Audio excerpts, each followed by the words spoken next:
On January 31, 2003, the CCP State Council issued guidance on prison reform, stating, quote, "The production of prison enterprises has brought huge benefits to prisons and huge benefits to prison guards. The income of prison guards is several times, even dozens of times, higher than that of average civil servants."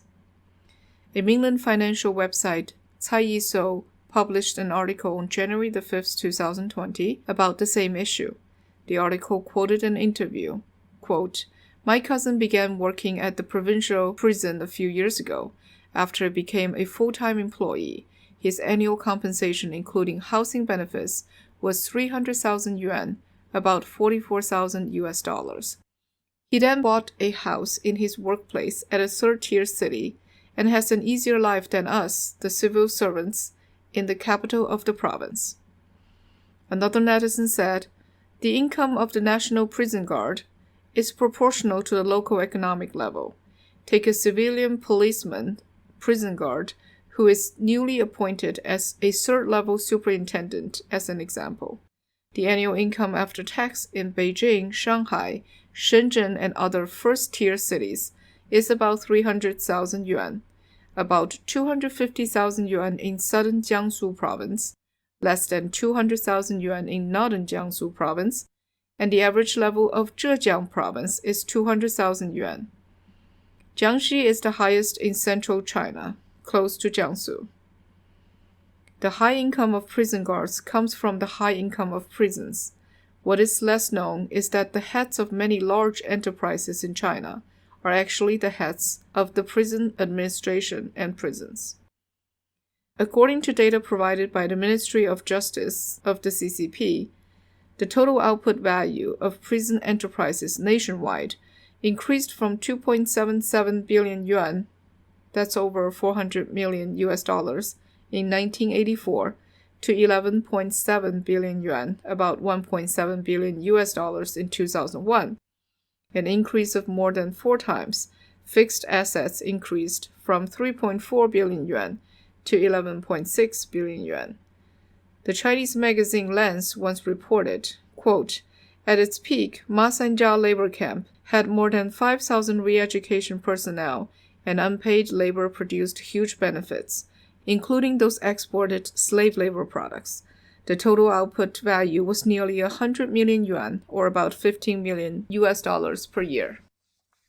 According to data from the World Organization to Investigate the Persecution of Falun Gong, WOIPFG, Shandong Qilu Motor Manufacturing Company is affiliated to the Shandong Provincial Prison. The general manager of the company, Bi Kejing, also serves as the warden of the Shandong Provincial Prison.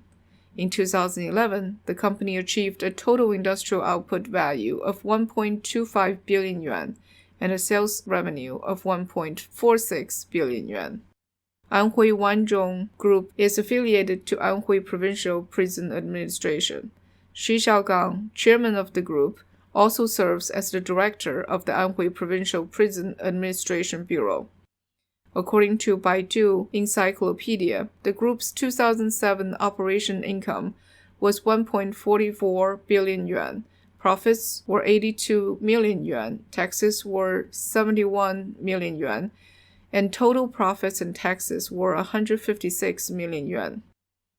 Yu Ming, a Falun Gong practitioner who has been detained in Masanja forced labor camp several times and now lives in the United States, released a video in 2019 showing that the Masanja forced labor camp manufactured diodes in 2008. This electronic component was sold to the international market. In May 2016, the World Bank released the Suing and Getting Rich report that China's garment exports accounted for 41% of the world's garment exports. An unnamed person in the clothing industry said that clothing production from China's prison system accounts for about 10% of the country's total clothing production. In other words, China's prison clothing production accounts for about 4% of the world's total. Although former U.S. President Barack Obama signed a trade bill prohibiting the import of any slave labor and child labor products in February 2016, The CCP's prisons, labor camps, and detention centers have always used layers of subcontracting to cover up the real production sites. The CCP has continued manufacturing and exporting slave labor products.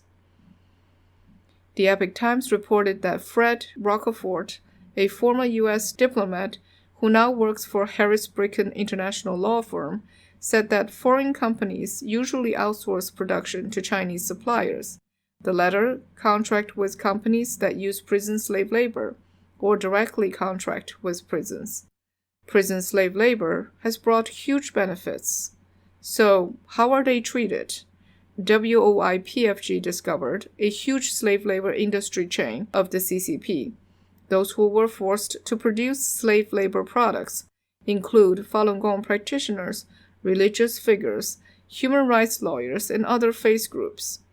According to a report published by the Minghui website in 2013, among the 3,653 cases of imprisonment, the cause of death for a total of 221 cases was overwork.